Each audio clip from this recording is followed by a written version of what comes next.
Bonjour à toutes et à tous et bienvenue sur la chaîne Ingénieur IA. Si c'est votre première fois ici, moi c'est Zakari Suga et sur la chaîne on parle d'intelligence artificielle. Grosso modo, je vous montre mon parcours, celui que je suis pour devenir un ingénieur dans le domaine de l'IA. Sur la chaîne, en fait, je partage avec vous la roadmap, celle que vous voyez sur vos écrans, celle que je suis pour maîtriser les différentes compétences pour devenir un excellent ingénieur. Donc sur la chaîne, en fait, vous trouverez des playlists pour chaque compétence à maîtriser. Donc si c'est les thématiques qui vous parlent, vous vous abonnez, vous cliquez sur la cloche de notification et on fait le parcours ensemble. Dans la précédente vidéo, nous avons clôturé notre étude concernant la société écologique. On a très bien travaillé là-dessus. Donc par la suite, nous allons toujours continuer à travailler sur la visualisation de la donnée. Donc par la suite, vous avez été mis en copie d'un échange que votre responsable donc de la société Infinity Data a avec le gouvernement. D'accord? Donc c'est votre responsable qui a écrit ce mail-là répondant à une personne du ministère qui a contacté la société Infinity Data pour une étude. Donc, je vous lis donc la réponse de votre responsable. Donc, il dit objet, réalisation d'une étude sur les personnes sans emploi des 10 dernières années. Bonjour, je vous écris suite à votre demande concernant la réalisation d'une étude sur les personnes sans emploi au cours des 10 dernières années. Nous sommes honorés de la confiance que le gouvernement place en notre équipe pour mener à bien cette étude, cette importante analyse. Ok. Nous avons reçu les données préliminaires et nous sommes actuellement en train de les examiner afin de déterminer les méthodologies les plus adaptées pour cette étude. Notre objectif est de fournir une analyse complète et précise qui puisse contribuer efficacement à l'élaboration des politiques publiques. Pour assurer la qualité et l'exhaustivité de notre travail, pourrions-nous convenir d'une rencontre afin de discuter plus en détail des aspects spécifiques de l'étude. Il serait également utile de savoir si des études antérieures similaires ont été réalisées, si oui, de pouvoir y accéder pour comprendre les tendances passées. Si vous avez d'autres informations qui pourraient éclairer notre recherche ou des attentes spécifiques concernant les résultats de l'étude, n'hésitez pas à me les faire parvenir. Ok?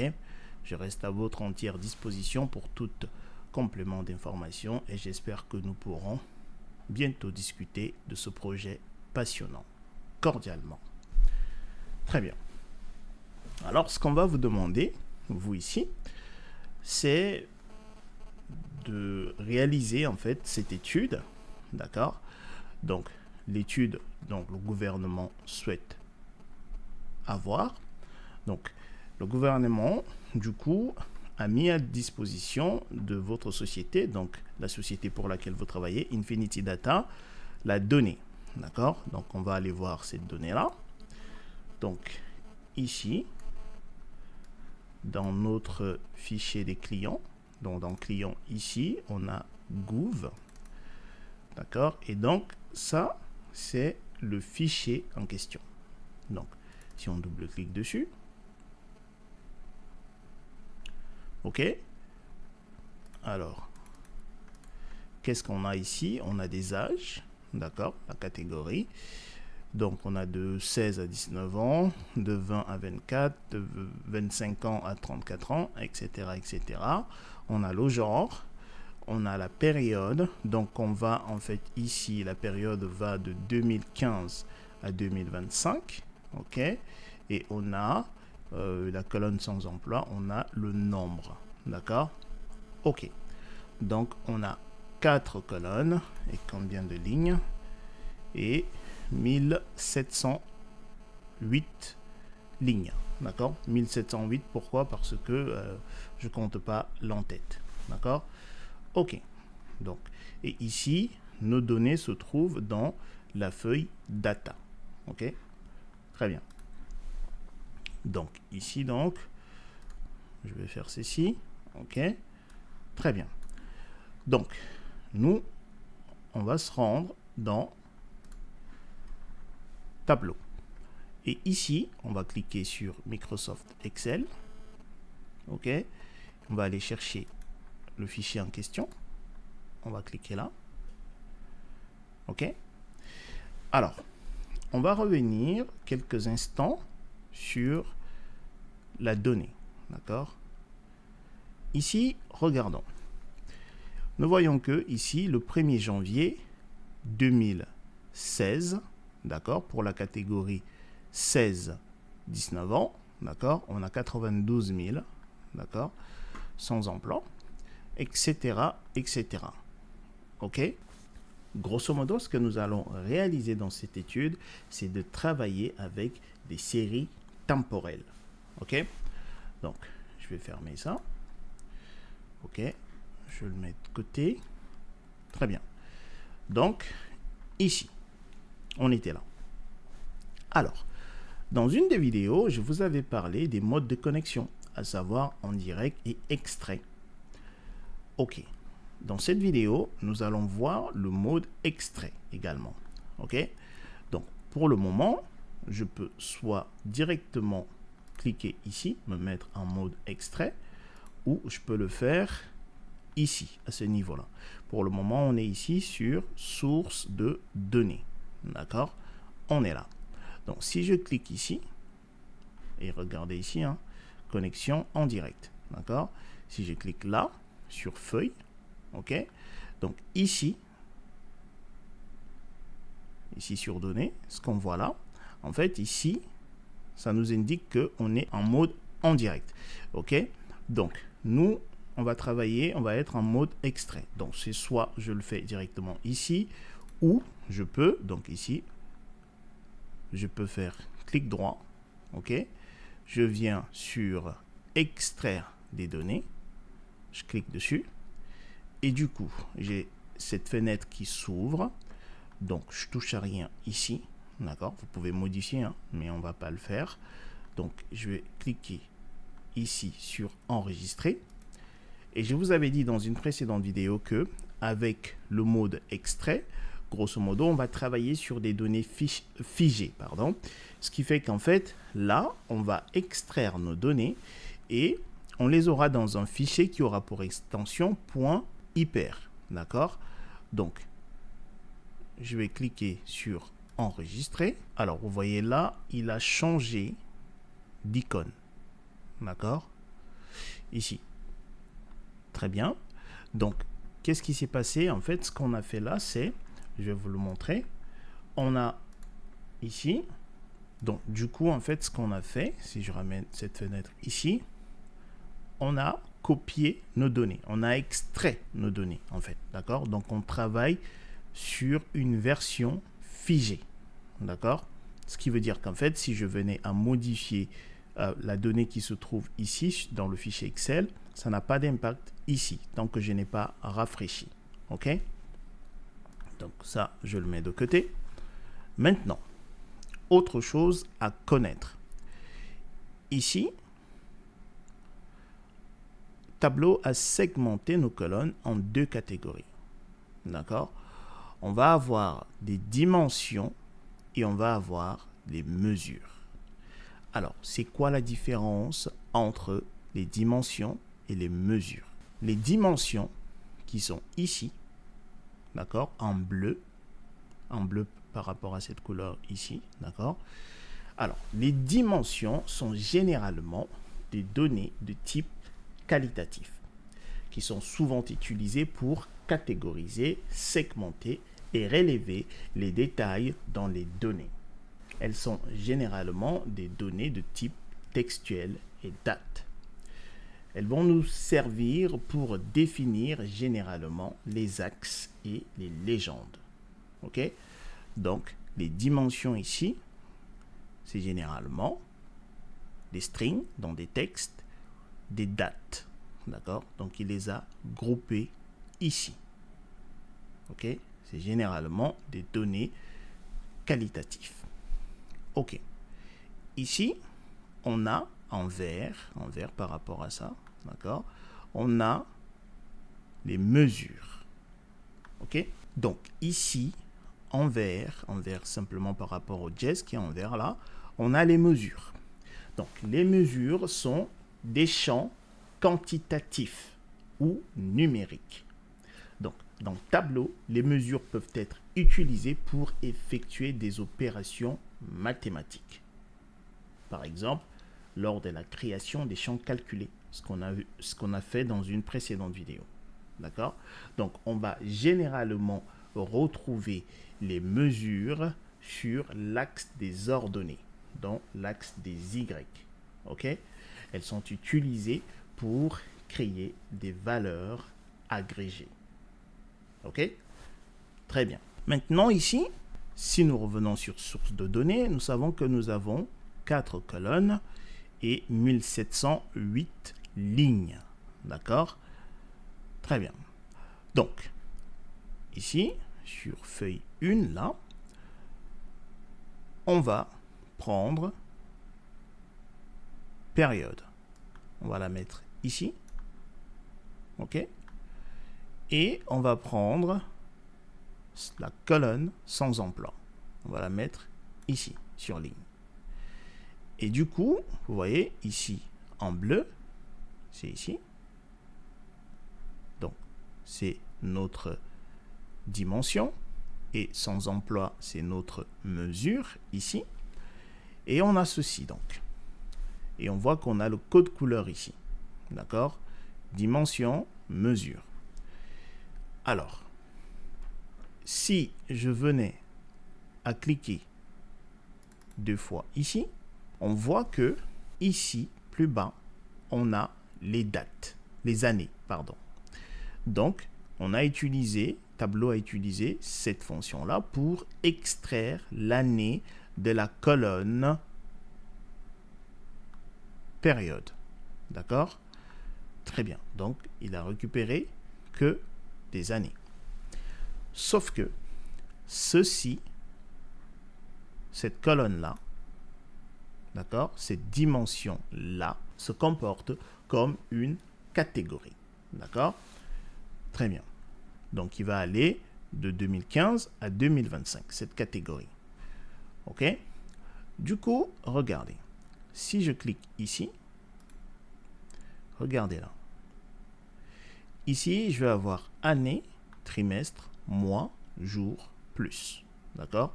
Et juste en dessous, j'ai année, trimestre, mois, numéro de semaine, jour, plus.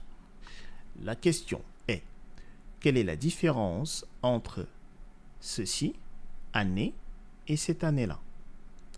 Pour le moment, vous voyez qu'ici, on a le petit point là. Ce qui veut dire qu'en fait, que les années ici, comme je vous l'ai dit, c'est une catégorie. D'accord? Ce champ-là. D'accord? C'est un champ catégoriel, comme ceci.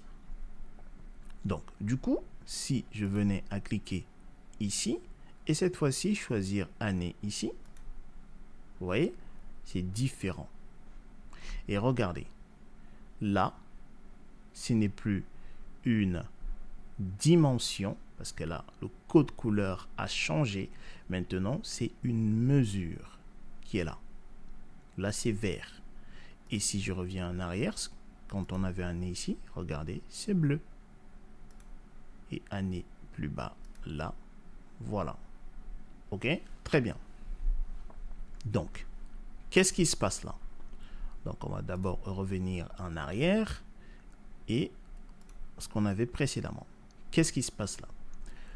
Ici, on a un graphique et si on prend l'année 2015, on voit que le nombre de sans-emploi est de 15 947 000. D'accord?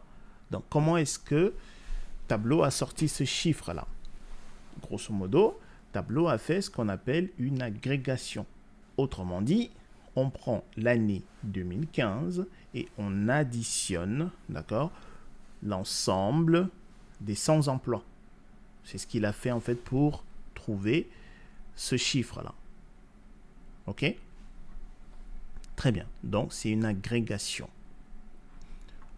Ça veut simplement dire que si sur l'année ici, on a 2015, on va de janvier en décembre. Donc, on va additionner le nombre de sans-emploi de janvier à décembre sur toute l'année 2015. Et ce chiffre-là, c'est ce qu'on a, les 15 947 000. Donc, on va faire pareil pour chaque année. OK? Très bien. Donc, maintenant, on peut également ici prendre mois. OK? Donc, vous voyez, c'est toujours bleu là, ici. Donc, c'est une catégorie. D'accord? Donc, une fois de plus, on a extrait le mois depuis la colonne période. OK? Donc, sauf que ça n'a pas beaucoup de sens. Pourquoi? Parce que ici, si on prend janvier, donc on va prendre janvier, OK, de toutes les années. Ça veut dire janvier 2015, janvier 2016, janvier 2017, etc. jusqu'à 2025. Et on va additionner, en fait, le nombre, les sans-emploi. D'accord? Bon, c'est ce que là, c'est ce qu'on a ici. Et ça n'a pas trop de sens, en fait. D'accord? Très bien. Et donc, comme je vous disais également, là, le champ ici, mois, c'est un champ catégoriel. OK? Très bien. Du coup, si je choisis mois plus bas ici, d'accord, on a notre série. OK? Voilà. Donc ici, on voit que ça c'est janvier 2015. OK? Et ainsi de suite. D'accord? Et ici, si on veut voir les points, parce que regardez, lorsque je fais passer mon curseur, je vois un petit point qui se balade là. Si je veux voir des points, je clique ici sur couleur et je clique là. OK? Et donc, qu'est-ce qu'on voit là? On voit que ici, bah, on a janvier 2015. OK? Et après, je change de point, je passe à février, mars, d'accord? Avril, etc. etc. Vous voyez la différence entre lorsque ici j'ai une dimension, donc je me remets à mois, vous voyez, janvier ici, si on se met là, janvier, on voit qu'on a 39 millions, d'accord? Alors que lorsque on se place là, du coup on a une mesure à la place, vous voyez, c'est pas 39 millions. C'est 1 253 000, d'accord, le mois de janvier, etc., etc. OK? Très bien.